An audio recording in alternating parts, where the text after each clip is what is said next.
Olá pessoal, eu sou Tassos Licurgo, sou pastor, professor, advogado e estou aqui para debater com 25 ateus. A Bíblia é o livro mais confiável que existe.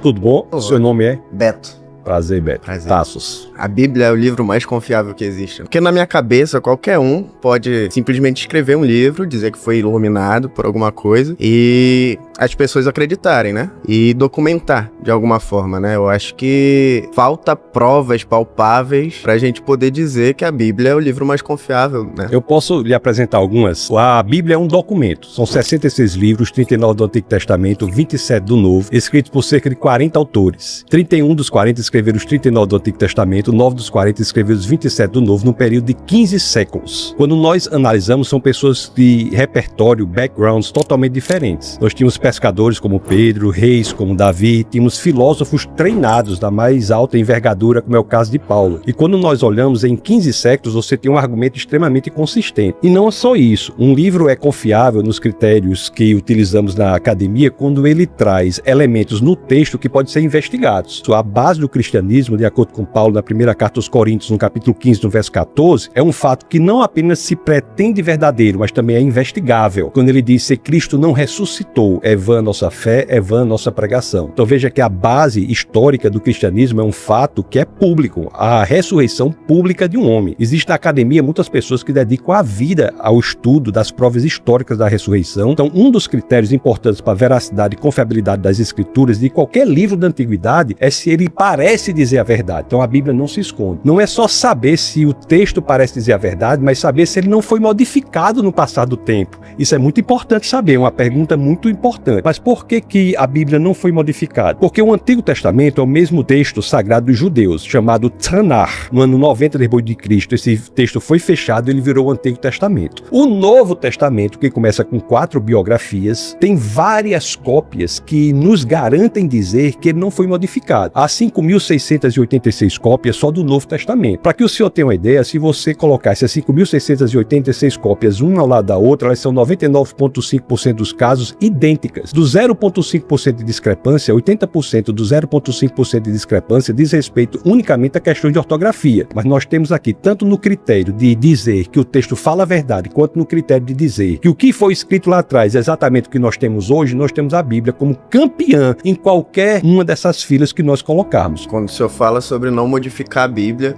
a gente tem como exemplo aí, um exemplo grande, é a Bíblia protestante e a Bíblia católica, né? Qual que foi o critério usado para simplesmente descartar alguns livros que não pode modificar? A relevância não está nas pessoas, a relevância está no texto. O que nós podemos analisar é o documento que nós temos, é isso que nós estamos fazendo. Eu estou dizendo que a Bíblia é o livro mais confiável que existe. A relevância está no texto. Tanto é assim que se nós encontrarmos, eu creio fortemente e veementemente que isso não irá acontecer. Mas se nós encontrarmos, por exemplo, uma carta escrita por Paulo, essa carta escrita por Paulo não vai ser acrescentada à Bíblia. Tem livros na Bíblia que nós não sabemos nem quem é o autor. O livro de Hebreus, por exemplo. Isso é interessante, nós não sabemos quem é o autor. Então você veja que a relevância está no texto. O que eu estou colocando aqui são elementos de extrema relevância que dizem respeito ao texto, independentemente do que a pessoa pense em relação ao autor. Não é o autor que tem a garantia da confiabilidade do texto, mas é o texto em si, pelo que nós analisamos hoje, pela confiabilidade que nós temos, que ele é o mesmo que foi escrito lá atrás, que nos dá essa garantia que ele é muito mais confiável do que qualquer outro livro escrito na história da humanidade. Muito obrigado pela interação. Tudo bem, pastor? Como é que vai, senhora? Vai bem? Como é o nome da senhora? Flaviana, um prazer. Então, o que pega na Bíblia é o seguinte: tem 20 livros que foram excluídos que fala sobre Lilith e fala sobre um Deus muito mais perverso, muito mais obstinado. Como é que a gente vai confiar num livro que excluiu 20 coisas pra gente não ter o conhecimento e discernimento?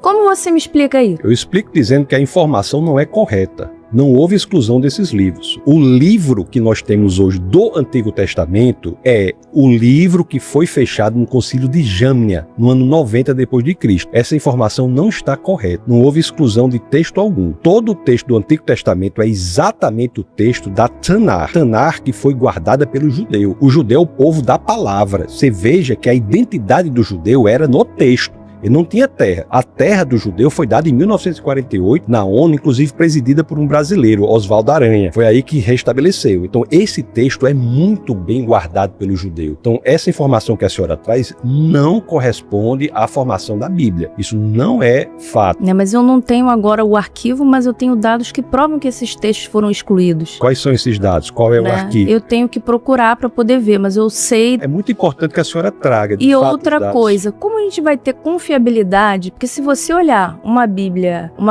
protestante e uma Bíblia católica, cada palavra ali é tendenciosa para uma coisa. Na verdade, a palavra não tinha que ser uma coisa só. Só que se você analisar as duas Bíblias, tiver essa curiosidade, tem coisas escritas de uma forma que dão tendência para você entender uma coisa e da outra. Não devia ser uma coisa unificada, já que você falou que é do Tanar? Por que não é? A senhora pode ler nos originais. O Antigo Testamento é escrito em hebraico com algumas partes em aramaico. O Novo Testamento é escrito em grego. Talvez a senhora esteja falando de traduções. Eu não estou me referindo às traduções. Eu leio, por exemplo, nos originais. A senhora pode ler em hebraico o Antigo Testamento, algumas partes em aramaico e o Novo Testamento em grego. Basta aprender essas línguas que essa sua preocupação, que é legítima quanto a eventuais erros de tradução, é superada. Os originais existem. Assim, não os originais, mas o que estava nos originais por meio das 5.686 cópias no caso do Novo Testamento em grego, por meio das inúmeras cópias no hebraico, existe. Basta ler o original. Muito obrigado. O segundo tema é: o cristianismo é responsável pelo avanço da humanidade.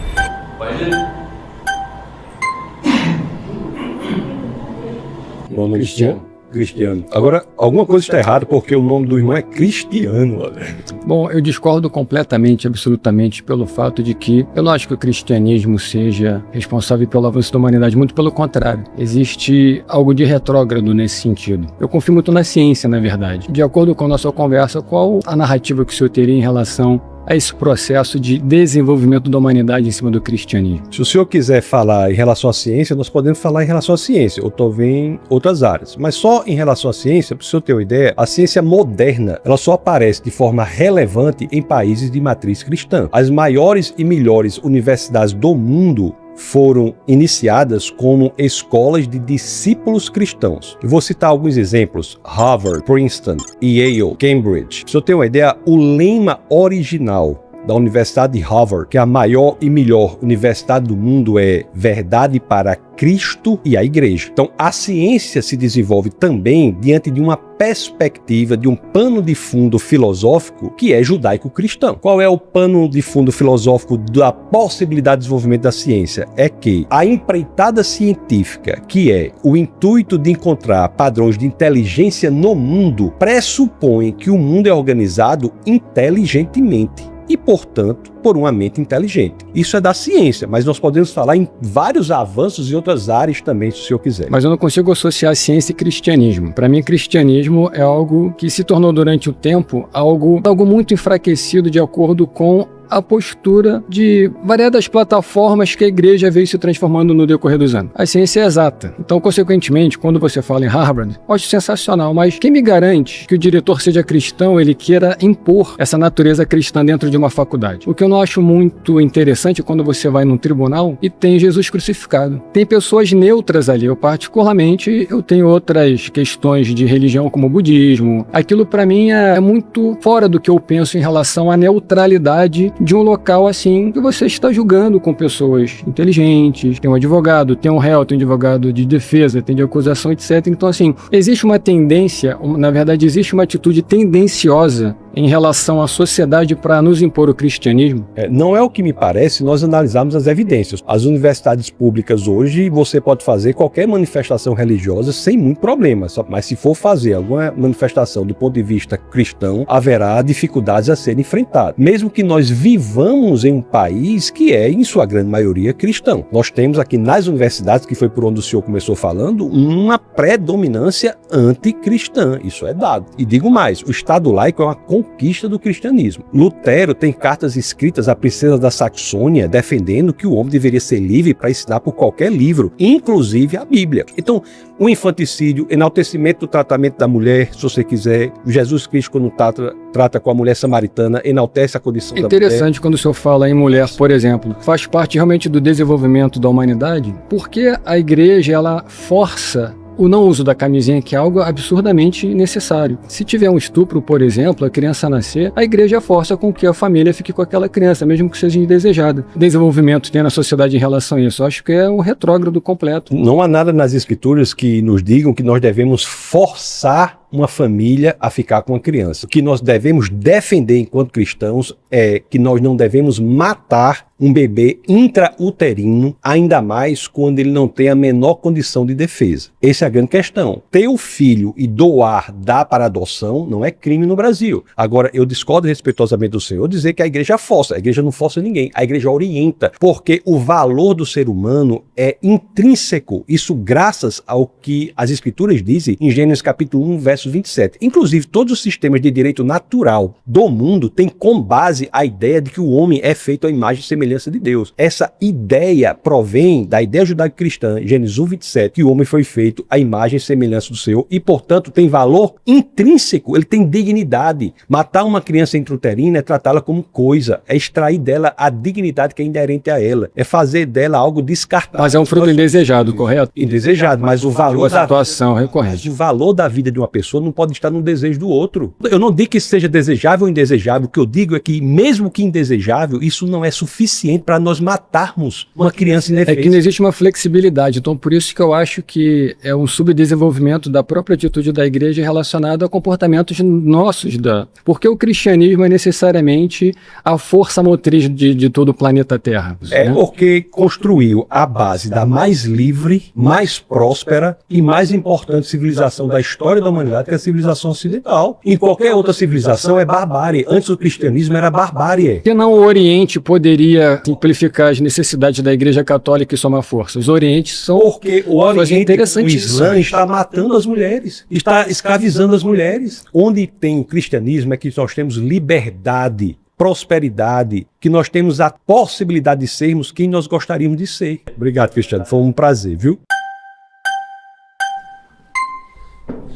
Como é que o senhor vai bem? Como é o nome do senhor? Victor. Victor. Então, vamos lá. O tema diz que o cristianismo é responsável pelo avanço da sociedade, né? Eu discordo totalmente disso. Eu acho que a igreja, como instituição, não como pessoas de fé, mas a igreja como instituição, ela tem um papel de grande retrocesso em toda a história da humanidade, principalmente se a gente for abordar esse tema. Na época da Idade Média, a gente sabe que a igreja, principalmente a católica, tinha essa questão de caçar as pessoas, caçar quem tinha uma opinião diferente, e isso pode até ter vindo a ocasionar perdas de grandes inovações ou até grandes pessoas, trazendo isso... Deixa eu só dizer que, em parte, eu concordo com sua observação, desculpa interrompê-lo, mas, de fato, a igreja algumas vezes não foi apenas má, mas foi perversa. Mas nós estamos falando aqui do cristianismo. Eu ia trazer isso para agora, para os tempos que a gente vive hoje. A igreja algumas vezes errou, mas você concorda comigo que você não consegue ver isso na pessoa de Jesus Cristo, no ensinamento de Jesus Cristo? Não é interessante isso aí, mas você tem que ter razão. Porque hoje em dia a gente vê muitos pastores usando disso para alimentar o preconceito das pessoas, né? Muito boa colocação, Victor. O terceiro tema é preciso mais fé para ser ateu do que para ser cristão. O ateísmo, ele pressupõe várias assertivas que é preciso ter fé. Uma delas, por exemplo, é de que, por algum motivo, as leis da física que funcionam aqui no Rio de Janeiro, funcionam em São Paulo, funcionam em Londres, funcionam em Natal. Não há nada na ciência que diga que as leis que funcionam aqui funcionam em outro lugar. Um outro caso que é preciso ter fé na cosmovisão ateísta é a de que as leis da natureza que funcionam hoje funcionarão amanhã. Não há nada na ciência que nos garanta. Inclusive tem até um cético chamado David Hume, que escreveu um livro, Uma Inquirição acerca do entendimento humano, que ele diz: o fato do sol nascer todos os dias não nos garante que ele nascerá amanhã. É preciso ter fé na continuidade da ciência. E é preciso ter fé também na existência por acaso da vida. Você veja que a vida, por mais simples que ela possa parecer, ela é extremamente complexa. Nós temos cerca de 100 trilhões de células. Mas se você pegar um organismo unicelular, como é o caso de uma ameba, por exemplo, a ameba, ela não é um organismo simples. Se você pegar só o DNA dessa ameba, o DNA é um alfabeto de 4 letras, não é? A TCG tem informação equivalente a 1000 volumes de uma enciclopédia. Na visão de mundo ateísta, você tem pressupostos que não são racionais para defender essa visão de mundo. É isso que eu quero dizer. A fé do ateísmo é necessária para a manutenção da cosmovisão ateísta. É isso que eu quero dizer. E a fé, na visão de mundo cristã, a meu sentir, exige a razão. Meu papel é colocar uma ideia para que nós coloquemos as ideias sobre a mesa, né? Caio, Tassos. O senhor lembra fisicamente Tesla? Eu sempre pareço alguém. Que inclusive é um dos cientistas assim que deveriam ser mais celebrados. Eu também acho incrível. É que você falou que precisa ter mais fé pra ser ateu. Eu comecei a ser ateu porque, assim, a minha avó, quando eu era criança, ela me levava pra igreja católica pra acender vela e também me levava na Umbanda. Era uma religião freestyle, entendeu? Né? E aí eu não via aquilo se materializando nas nossas vidas de alguma forma. E eu fui crescendo e eu fui começando a questionar aquilo. E eu acabei sendo muito refém do materialismo das coisas. Então, assim, eu acabo me vendo como uma pessoa que realmente não tem fé nas coisas. Eu não tenho fé em coisas. Eu vejo resultados materiais das coisas e é nisso que eu acredito. Você busca as evidências. Exato. Primeiro existe o mandamento. Na primeira epístola de Pedro, no capítulo 3, no verso 15. E essa carta é uma carta aberta, não é uma carta dirigida a uma igreja específica, porque as cartas que são dirigidas às igrejas, nós temos que entender a mensagem no contexto do problema que estava na igreja. Esse verso diz assim: santifique o Senhor em seu coração. Aí diz: e esteja preparado para responder a qualquer um que lhes pedir a razão da sua fé. Então, o preparo do cristão para saber o porquê da fé é um mandamento das Escrituras. Então, o cristianismo pressupõe isso. E não por acaso o apóstolo Paulo, isso está na carta aos Romanos, no capítulo 1, no verso 20, diz que Deus se revela não apenas pela Bíblia, mas pelo universo, pelas coisas criadas. Então, o estudo do universo, o estudo da matéria que você fala, a busca pelas evidências, é um mandamento para nós cristãos. Quando você fala disso, da materialização de Deus e tal, eu acredito que para todo mundo aqui deva ser muito difícil ter essa noção, porque não é algo palpável. Então, eu já deduzo que isso venha de uma crença, e nós não conseguimos ter isso. Eu, pelo menos, não consigo de jeito nenhum. Sabe? Nós estamos juntos num ponto. Nós não vamos aderir a um modelo de mundo por ser saudável, fazer bem. Vamos aderir a um modelo de mundo se houver evidências. Sim. A busca pela verdade é o que nos move.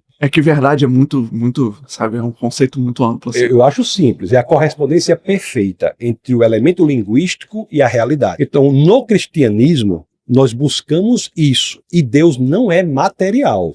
Deus é imaterial. E a própria matéria aponta para uma causa imaterial. Eu acho que é muita abstração. Aí eu tenho que crer nesse material para eu entender o material. Eu acho que o material está aqui na nossa frente. O material não dá informação suficiente para falar da sua própria existência. Nós temos que buscar algo fora para justificar a existência do material. Eu estou falando da ciência, da cosmologia contemporânea, por exemplo. Isso foi a conclusão a que chegaram os cientistas em meados do século passado, quando disseram que a matéria, o espaço e o tempo e as próprias leis da natureza vieram a existir a partir do nada. Se a matéria veio a existir a partir do nada, pressupõe-se que a causa da matéria não é material, porque se material fosse, ela não teria vindo a existir, ela já existia. Então a causa que cria aquilo que nunca existiu, fazer com que isso exista, tem que ser imaterial. E um sinônimo de imaterial é espiritual. Para nós, Deus é espiritual, não é material. Eles dizem que precisava de algo surgir do nada,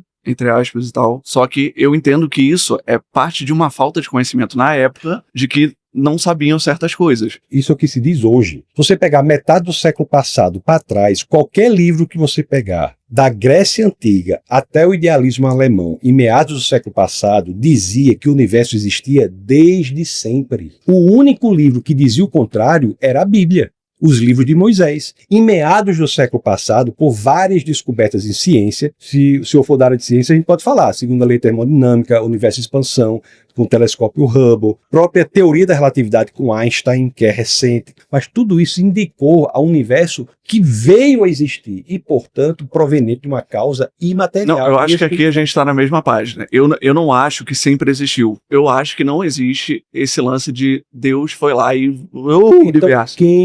Quem deu causa à existência do que não existiu desde sempre? Eu não vou ser aqui o cara que vai dar uma resposta. Mas no seu modelo de mundo. as coisas não existem desde sempre, vieram a existir, como é que o nada pode gerar o nada a partir do Mas nada? aí que tá, não é porque eu não tenho uma resposta pra isso que eu acho que a sua esteja certa. Mas o senhor acha que o senhor tem que ter alguma resposta para fechar essa Não, eu visão posso do não mundo? ter, eu posso não ter. Eu me reservo esse direito de não saber a origem do universo. Se o senhor está dizendo que é a matéria o que lhe importa e não sabe dizer como é que a matéria veio existir a partir do nada, é uma visão de mundo claramente falha, sobre bases falhas, não é- fundamento Não é falho. pai. Bateu Maria, acabou de levantar mais uma. Demorou. Perdão. Obrigado, viu? Muito obrigado. Nosso quarto tema é: sem Deus não há motivo moral para condenar assassinato ou estupro.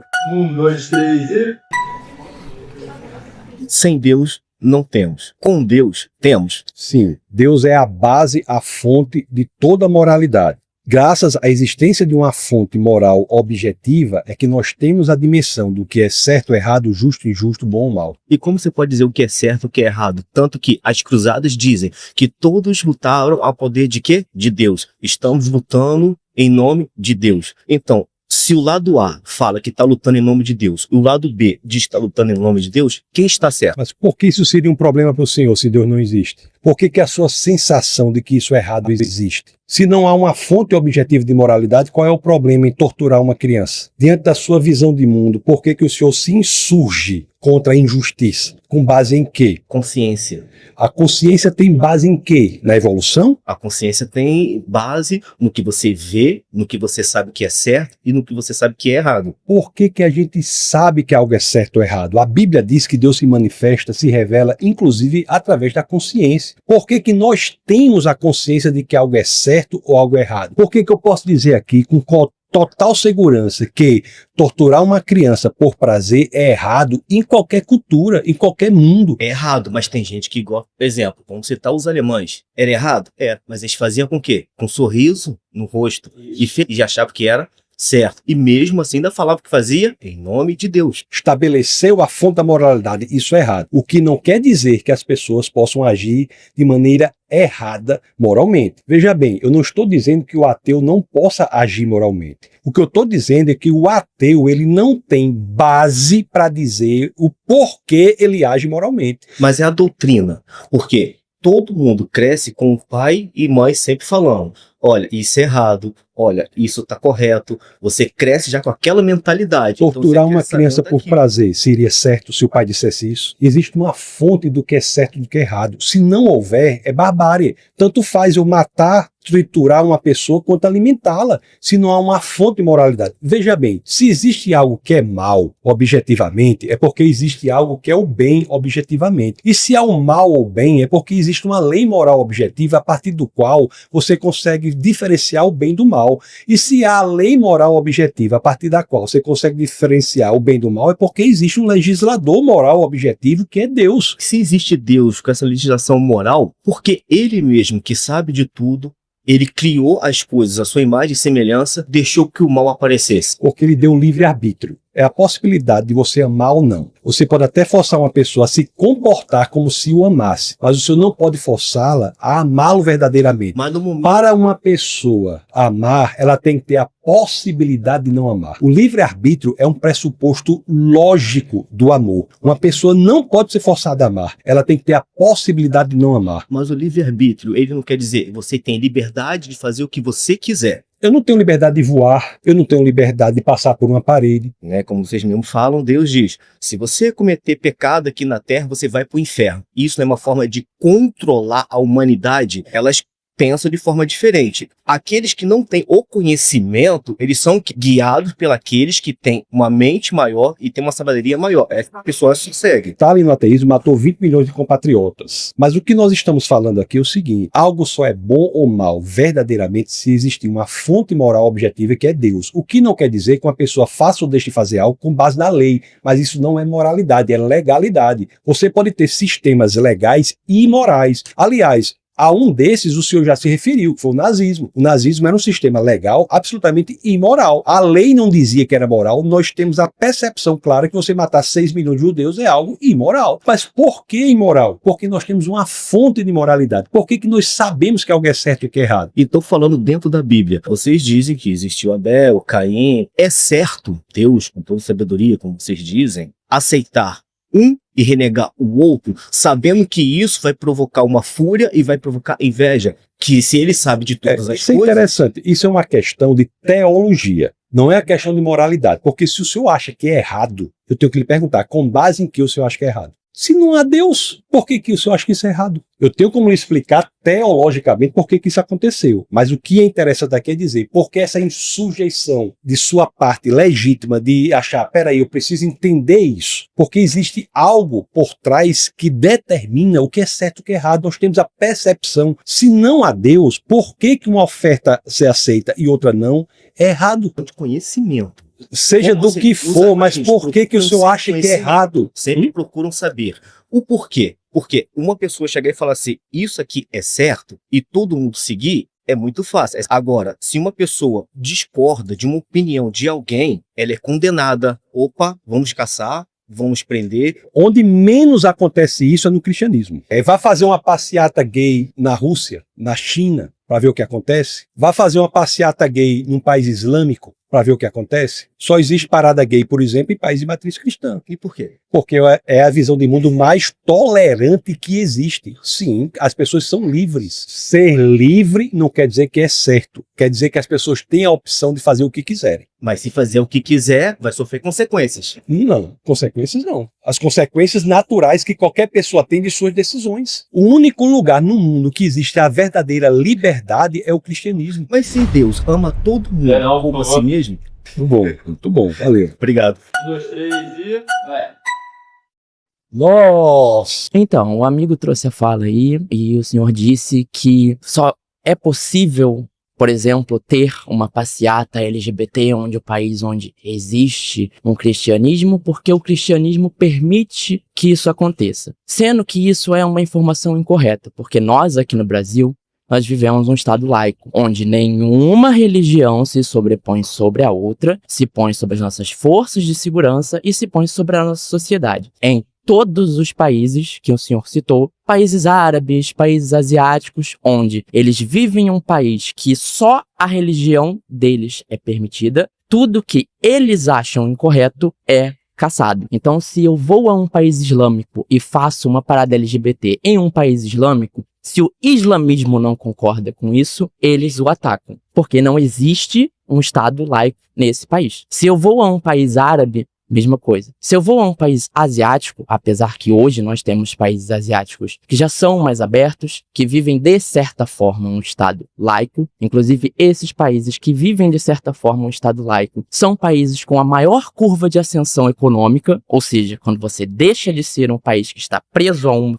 única religião, a sua economia cresce porque as pessoas desenvolvem, porque o preconceito, ele perde a força. Eu estou concordando com tudo que você está falando. Nós temos que defender o Estado laico. Agora, o Estado laico é a conquista do cristianismo. Esses países onde tudo é possível, que o senhor está dizendo, são países de matriz cristã. No Oriente Médio, o mais livre qual é? Onde é que tem passeata gay no Oriente Médio? Israel. Visão judaica. Na China, tem passeata lá? Tem, porque a China hoje, ela se abre muito mais. Na Rússia, o homossexual não pode nem ter expressão. Onde é que tem essa liberdade? País de matriz cristã. Eu sou a favor do Estado laico. O Estado laico é uma conquista do cristianismo. Então, nós somos o defensor número 1 do Estado laico.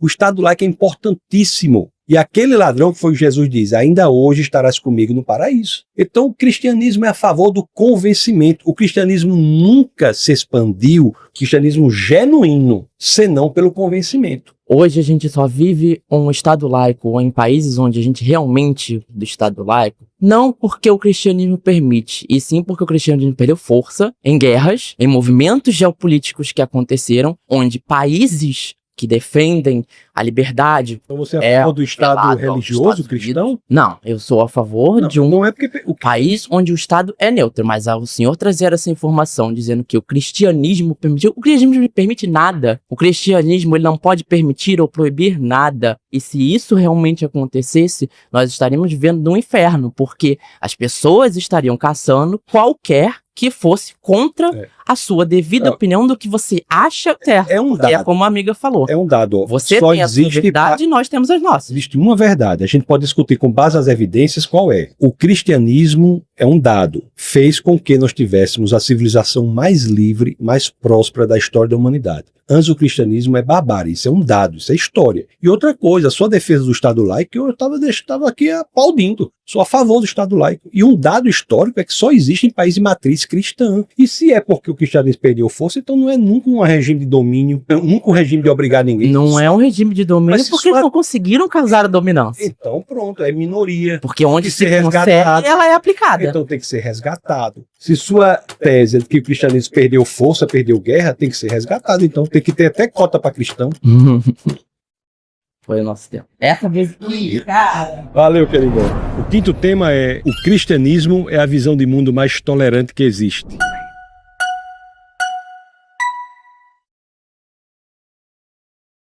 Como é seu nome mesmo? Beto. Começar discordando disso, né? Falar sobre essa questão de... Porque se concordasse, você tá Não aqui. faz nem sentido, realmente. Eu acho que a gente vê tanta barbárie, assim, em nome do cristianismo, e eu entendo que pessoas não são cristianismo, mas o cristianismo é formado por esse amontoado de pessoas, né? Por mais que tenha vindo de um ser superior, como você acha. E a gente vê tanta coisa acontecendo, e você fala sobre o Estado ser laico, isso ser uma vitória do cristianismo, né? Uma conquista do cristianismo. E você fala muito sobre países de matriz cristã. E aí eu já discordo de ti, que eu acho que o Brasil não é um país de matriz cristã. Quando a gente pega a palavra matriz, né? Não foi do cristianismo que veio o Brasil. Quando ele foi invadido brutalmente, ele já tinha aqui os nossos povos originários, que tinham as crenças deles. Ou seja, o Brasil não é um país de matriz cristã. Isso, todo o Ocidente é de matriz judaico-cristã. Matriz cristã. E, inclusive, a África, por exemplo. 95% da África ou é islâmica ou é cristã. A África negra, que é a África subsaariana, é quase, em sua totalidade, cristã. Então, muitos dos povos indígenas aqui que não eram cristãos, mas muitos são hoje. Existem muitos índios que são cristãos. Agora, nunca é por imposição. Hoje em dia, você tem a expansão do cristianismo nos lugares em que ele é mais combatido, e sempre foi assim. Mas você também não concorda que maioria não significa matriz? Você acha que o Brasil é de matriz o quê? As pessoas que estavam aqui quando... Sim, mas a matriz do nosso país é o quê? É a crença que os povos originários tinham. É panteísta? Então o Brasil é um país de matriz panteísta? Eles eram politeístas, certo? Então você acha que o Brasil é um país de matriz politeísta? Acredito que seja, porque quando ele foi invadido aqui e os nossos povos originários foram açoitados e obrigados a serem cristãos, eles acreditavam no Deus Sol, eles acreditavam na deuses da natureza, enfim, eu não vou entrar no mérito do que eles acreditavam, mas não era cristão. A nossa discordância tá, o que faz um país ser de matriz cristã ou não é a religião dos povos originários, né? É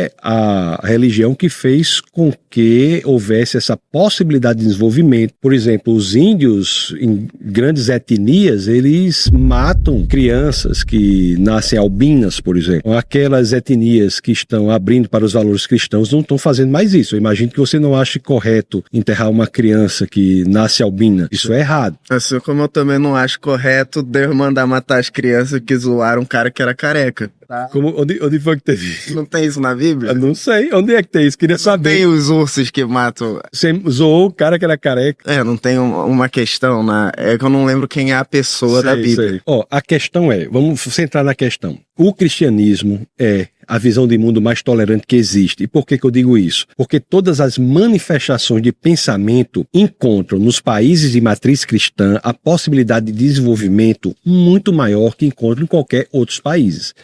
Islâmicos, ateístas. E você acredita que o desenvolvimento, então, ele é pautado na crença cristã? Graças à crença cristã, que é uma religião que não se expande de acordo com a Bíblia pela força, mas pelo convencimento, é que todas as visões de mundo são respeitadas. Não é dizer que todas as visões de mundo são verdadeiras. É dizer que o direito que eu tenho de expressar a minha opinião é o mesmo direito que você tem, Beto, de expressar a sua opinião. Mas para saber se a minha opinião é verdadeira ou a sua é verdadeira, nós temos que buscar as evidências. Agora, o erro está em achar que tolerância é dizer que seja lá o que você acha é verdade, verdadeiro. Isso não é tolerância. Tolerância é nós defendermos que nós devemos ter a segurança de nós expressarmos a nossa visão de mundo, como nós estamos aqui, de maneira respeitosa, eu colocando minha visão de mundo e você colocando a sua visão de mundo e cada um trazendo argumentos muito importantes. Todas as demais religiões, você tem escadas para você subir e ir até Deus. O cristianismo não, basta que você queira. A visão cristã é tão radical, que diz que o Deus, criador dos céus e da terra, é que vem até você. É impressionante demais. Tem um escritor chamado C.S. Lewis. Ele dizia assim, olha, se fosse para inventar uma ficção, eu não inventaria o cristianismo. Isso só pode ser realidade. Desculpa, vamos pausar? Obrigado, viu, Beto? Muito bom. Eu ia dizer, rapaz, me perdoe. Sabe o que eu ia dizer para você? Deus abençoe.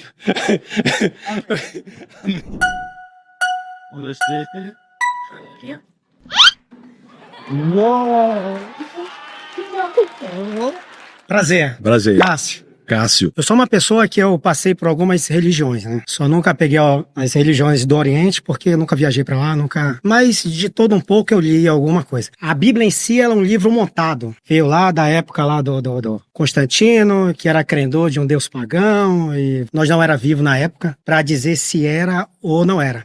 Em termos de caráter... Deixa eu só responder essa situação. Deixa eu só terminar. Em termos de caráter, vai de cada um. Se tu quiser matar, se tu quiser ir pro crime, se tu quiser fazer alguma coisa errada, isso é intolerância sua ali. É uma tolerância sua ali. A Bíblia em si, eu já começo a derrubar ela porque ela não é um livro sagrado. Ela é um livro montado. Ela é um livro onde o Deus do Velho Testamento é um Deus invejoso, é um Deus ciumento, é um Deus que... Você está pressupondo que Deus existe, né? Não. Porque Deus pode existir e não ser da forma que você gostaria que ele fosse. Então me prove Deus. Me prove Jesus que está voltando até hoje, mas não sei de onde ele saiu, que até hoje ele ainda não chegou. É muito importante, porque muita gente diz assim, Deus não existe porque Deus não é assim, não é assim, não é assim. Acontece que Deus não é da forma que nós gostaríamos que ele fosse. Assim como você não é da forma que eu gostaria que você fosse, ou eu não sou da forma que você gostaria que fosse. Imagine você dizer para sua esposa, uma pessoa dizer para a esposa assim, eu só amo você se você for da forma que eu gostaria que você fosse. Isso é extremamente desrespeitoso para a esposa, o que dizer em relação a Deus. Então o fato de você identificar um Deus, que é um problema de teologia, você identificar um Deus que não é da forma que você gostaria que ele fosse, nem de perto é uma prova para a inexistência de Deus. Não, eu não cheguei na minha pergunta final. Não, o que eu gosto é assim, são objeções as suas objeções, como a de todo mundo que chegou aqui, são objeções do coração, cara. Tava tímido. Não. Agora vai. Demorou muito. Ele vai falar o tema e eu vou voltar. O sexto e último tema é Deus criou o universo. Então, prazer, Cássio. Tassis. Então, a minha pergunta é simples. Dentro da Bíblia, como vocês denominam ela ser um livro sagrado, que para mim ela não é, aonde o Deus do Velho Testamento, lá de Gênesis, é um Deus mentiroso, pagão. Mas Deus criou o universo? Isso, não, eu vou chegar lá. E um Deus assassino, né? E um Deus covarde, que como ele tem o poder, ele é o majoritário, ele pode tirar nossas vidas. Para ele ser tudo isso, cara, ele tem que existir, isso. Cara. Deixa eu só terminar a minha pergunta para você entender. Mas para ele ser tudo isso, ele tem que existir, isso, cara. Calma. Você não existe, senão você não vai entender. A Bíblia, o Deus deturpado, que alguns religiosos, a maioria hoje, é da intolerância, pregam o Deus do Velho Testamento, um Deus ruim. Quando passa a metade da Bíblia pro Novo Testamento, esse Deus, ele se torna um Deus de amor. O Deus, ele mudou, entendeu? Antes, ele era um Deus covarde, um Deus ciumento e um Deus mentiroso. Então, como você me explica esse Deus, a diferença desse Deus? Bom, dentro da primeiro Bíblia, lugar, entre aspas, que é sagrada, entre aspas. A Bíblia revela um Deus do Antigo Testamento que se revela progressivamente até o Novo Testamento. A Bíblia não tem contradições, tem contradições aparentes para as quais há solução. E, segundo lugar, 95% da sua fala pressupõe a existência de Deus. O seu problema não é de ateísmo ou teísmo, é um problema de teologia. Você está tentando entender quem Deus é, através da revelação que é a Bíblia. Então, quando nós entendemos que a Bíblia é a revelação de Deus, através dela e do estudo das Escrituras, nós vamos saber quem Deus é. Em relação à criação do universo, aí realmente é impressionante. Existe um verbo em hebraico, que é o verbo bará. No capítulo 1 de Gênesis, só aparecem 3 situações. Gênesis 1:1, 1:21 e 1:27. 1:27 é a criação do homem, 1:21 é a criação dos animais almáticos e 1:1 é a criação do universo. O Gênesis 1:1 diz assim: no princípio Deus criou os céus e a terra. Você veja que essa tese, com o uso do verbo bara, é uma tese revolucionadora. Por quê? Porque o verbo bara é criar, mas não é criar de qualquer maneira. É criar a partir do nada. Muitas línguas antigas faziam uma distinção entre esses dois tipos de criar. Em latim tem criar e crear. Em hebraico tem também, que é bara, que é criar a partir do nada, e assar, que é criar a partir de algo que já existe. Um pintor, por exemplo, exerce uma função de altíssima criatividade, mas não é bara. Por quê? Porque ele cria a partir do que já existe. A tinta, o pincel, o quadro, a tela. Então, bara é criar a partir do nada. Veja que a ordem é interessante, ó. Princípio, tempo, céus, espaço, terra, matéria. O tempo pode existir sem o espaço, mas o espaço pressupõe a existência do tempo. Isso, a ciência explica isso. Explica isso. A A matéria pressupõe o espaço. Essa tese de que tudo veio existir a partir do nada, ela ficou única da Bíblia por mais de 30 séculos. Todos os demais livros diziam que o universo existia desde sempre, até que, em meados do século passado, por exemplo, a ciência se rendeu à Bíblia, ao dizer que o universo veio existir a partir do nada. Ou a teoria do Big Bang, que a gente está falando de origem do universo aqui, é a rendição da ciência à teologia. A teoria do Big Bang, quando vem dizer, como as escrituras estavam dizendo há mais de 30 séculos, de que o universo e tudo que existe veio existir a partir do nada. Peraí, perdão. Cássio, desculpa. Dá pausa ali, por favor. A maioria levantou a mão. Cássio, obrigado, amigo. Alto nível suas colocações. Assim. Palmas para Cássio ali.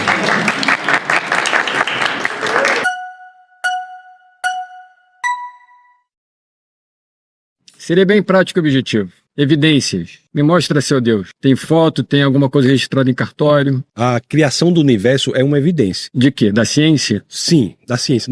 O ateísmo não gosta da ciência? Então é uma evidência da ciência. Vou dizer para você. Com a teoria do Big Bang, que inclusive foi criada por um padre, você sabia? O propositor do Big Bang foi um padre, Georges Lemaitre. Temos a ideia pela ciência de que a matéria, o espaço e o tempo vieram a existir a partir do nada. Se a matéria, o espaço e o tempo vieram a existir e não existiam, é porque a causa da matéria não pode ser material, porque matéria não existia, ela é imaterial. Mas foi Deus quem criou isso tudo? Deixa eu lhe dizer a evidência de que Deus, eu estou respondendo exatamente, objetivamente o que você pediu. Eu só quero saber se Deus criou isso. Eu posso dizer sim e tudo bem, mas se você quiser uma explicação, aí eu tenho que elaborar. A teoria do Big Bang não diz que a matéria veio a existir a partir do nada, então a causa é imaterial, portanto espiritual. O tempo não veio existir a partir do nada, então a causa é não temporal, capaz de ver o futuro que livremente nós decidimos, porque a causa está fora do tempo. O espaço não veio existir a partir do nada, então a causa é não espacial, portanto infinita. Então você veja que espiritual, atemporal, infinito são características de Deus. Outra coisa, viu? O universo não existe de qualquer forma. Você sabe que existem 122 características que são milimetricamente sintonizadas para que a vida na Terra seja possível? Sim, essas 122 características podem existir, mas nada me convence de que tem um Deus lá em cima, gente boa demais, que criou Mas isso não tudo. pode existir por acaso. Por que não pode existir por acaso? Porque a chance de você alinhar 122 características por acaso é de uma chance em 10 elevado a 138. Evidências. Sim. Princípios, por exemplo, o nível gravitacional, transparência atmosférica, nível de oxigênio no ar. Essas 122 características têm que estar milimetricamente sintonizadas para que a vida seja possível. A chance disso ser por acaso é de uma chance em 10 elevado a 138. Existe um princípio da matemática, a não ser que a gente não concorde com a matemática. Existe um princípio da matemática É aí chamado... que você me convence falando de matemática. Concordo com Você é da área de matemática? Eu acho matemática maravilhosa. Exato. Lá. Então existe um princípio da matemática chamado princípio de Borel. O que é que o princípio de Borel diz? O princípio de Borel diz que uma chance em 10 elevado a 50 é impossível. Eu estou falando que para as 122 características serem alinhadas por acaso, é uma chance em 10 a 138. A matemática já diz que uma chance em 10 a 50 é impossível. Uma chance em 10 a 51, 10 vezes impossível. Uma chance em 10 a 52, 100 vezes possível. 50 vezes possível. Então, assim, não é isso? Concordou? Porque matematicamente é impossível nós termos um universo da forma que temos, em que a vida existe. Exatamente. Então, assim, sua verborragia é muito interessante, muito bonito, só que você não me explicou exatamente. Verborragia eu acho um termo tanto agressivo. Eu estou lhe mostrando aqui argumentos com base nas evidências e na matemática. Sim, claro. Eu acho que verborragia é uma expressão já de uma agressividade desnecessária. Não foi isso que eu queria dizer. Evidência. Foi uma expressão, assim, de uma forma, não é radical, mas uma forma expressiva que você quer me dizer isso. Onde Deus entra nisso tudo? Aí que eu quero chegar, quando me apresentar essa figura, me apresentar o cristianismo, eu era criança, eu pensei, poxa, mas isso não tem muito fundamento, entende? É que eu quero chegar. Mas a sua experiência pessoal... Essa minha expressividade de dialogar com você é essa questão que a gente está aqui, né? Por que essa vertente de que tudo é voltado só para o cristianismo, esse comando, essa liderança no mundo? Por que não existem outras possibilidades de nós conversarmos e aquele estilo de vida, aquela outra religião também legal, que a gente pode somar. Vamos conversar. Só porque essa imposição feita pelo cristianismo de que tudo a gente temos que servir, né, a um Deus que nós ateus não acreditamos nisso. E por que a imposição de que não existe um Deus? Porque eu acredito exatamente nisso pelo fato de que... Porque essa imposição tão brutal de que não existe Deus. Eu posso chegar para esse microfone e falar, microfone, por favor, eu preciso de um emprego, você me ajuda, porque tá tudo aqui dentro. Eu tenho um Deus interior que tudo sabe, que tudo vê, que tudo resolve. Eu não preciso olhar para cima e me rebaixar, sendo que eu sou uma entidade, você é uma entidade, todos nós somos uma entidade. Então nós temos poderes superiores e não ficarmos abaixo de alguém que se diz superior, que foi criado. Fique à vontade. Isso é possível fazer, inclusive, no cristianismo. Que em outros lugares, se o senhor for ter uma visão muito diferente, só vai ser torturado. O cristianismo lhe dá essa opção. Não, discordo de você, de repente outras religiões não. Em nenhum momento. São mais amáveis, digamos, né? Em nenhum momento eu estou dizendo que o senhor não pode fazer isso. Eu defendo que cada um vá viver da forma que entender. O que eu estou dizendo aqui é que há evidências na origem do universo para Deus. Essa é a questão. Que um Deus imaterial, portanto espiritual, não espacial, portanto infinito, atemporal, portanto capaz de ver o futuro que livremente você decide, extremamente poderoso porque criou tudo a partir do nada e ainda digo mais, extremamente inteligente porque alinhou essas 122 características para que a vida fosse possível. Então essa é uma evidência de Deus. Daishonin, que foi quem criou o budismo, ele não é tão importante quanto Deus, por exemplo. Cadê as evidências? Cadê as evidências que Deus existe, por exemplo? Até agora você não me mostrou nada. Mas o que eu estou lhe dizendo, o que é que a cosmologia... O que é que a cosmologia contemporânea diz? Vou dizer novamente, portanto infinita, imaterial, portanto espiritual, atemporal, portanto capaz de ver o seu futuro. Sim, exato. Decide, extremamente poderosa, porque criou tudo a partir do nada, extremamente inteligente, porque alinhou as 122 características. Isso são evidências. Tem um lance interessante assim, Gandhi fez tanto sobre a Terra, Madre Teresa de Calcutá, até os grandes esportistas, por exemplo, eu adoro o Michael Jordan, para mim ele é uma entidade. Isso tem a ver com a origem do universo. Por exemplo, você vê o Ayrton Senna, o Kelly Slater no surf, os caras que fizeram diferença na humanidade. Eu acredito nas pessoas que fazem diferença na humanidade, porque eu posso me espelhar neles. A Serena e a Venus Williams, que são as tenistas, as primeiras negras a ganhar o Wimbledon, Grand Slam, etc., ganharam vários, elas são seres superiores, porque elas saíram absolutamente do nada e ficaram, assim, como celebridades.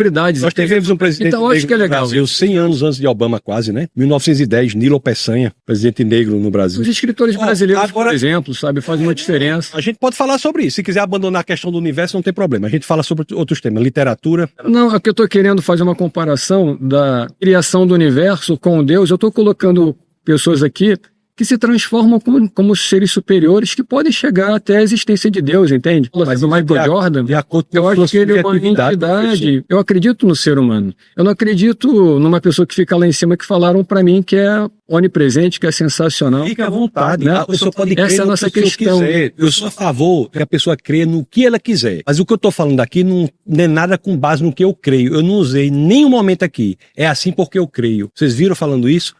É assim porque eu acho. É assim porque eu tive essa experiência. Nenhum momento eu falei isso. Eu estou lhe dando evidências da cosmologia contemporânea. Agora, se eu tenho uma experiência pessoal subjetiva de vida, de crer que Michael Jordan vai virar Deus, não sei o quê, fica à vontade. A Serena Williams, inclusive 2 atletas de quem eu gosto muito, embora eu prefira Larry Bird, que conseguia jogar sem pular. Podemos falar sobre basquete daquela época, mas se for falar sobre o universo com bases em evidências, não que eu creio, eu não tenho nenhuma crítica à sua crença pessoal. Agora me falaram, quando eu era criança, tinha um carinha lá em cima de barba branca, com um avental branco, etc., com uma sandália de hippie. Eu tô dizendo que a causa é imaterial. Pegou umas pedrinhas pedrinhas e jogou no universo e fez Saturno, fez Plutão. Eu falei, puta, não é possível que alguém tá me contando essa história, entende? Isso não tá na Bíblia, né? A Não, pessoa- claro que não. Isso tá nas vozes da minha avó Manuela, que me apresentou o catolicismo. Eu falei, não é Mas possível. fez em amor, né? A nossa Interessante questão isso. aqui é entrar num consenso a partir disso, entende? Não é que a gente esteja inexpressivamente assim atuando contra alguma coisa, mas a gente quer entender por que existe esse pensamento por parte de vocês. Não é que nós sejamos uma outra classe social mais desenvolvida, menos desenvolvida. Pois é. Traz uma cerveja aí, por favor, mano. Agora, dois candidatos a ser Deus, Michael Jordan e Serena Williams é um dos maiores mesmo, na minha opinião.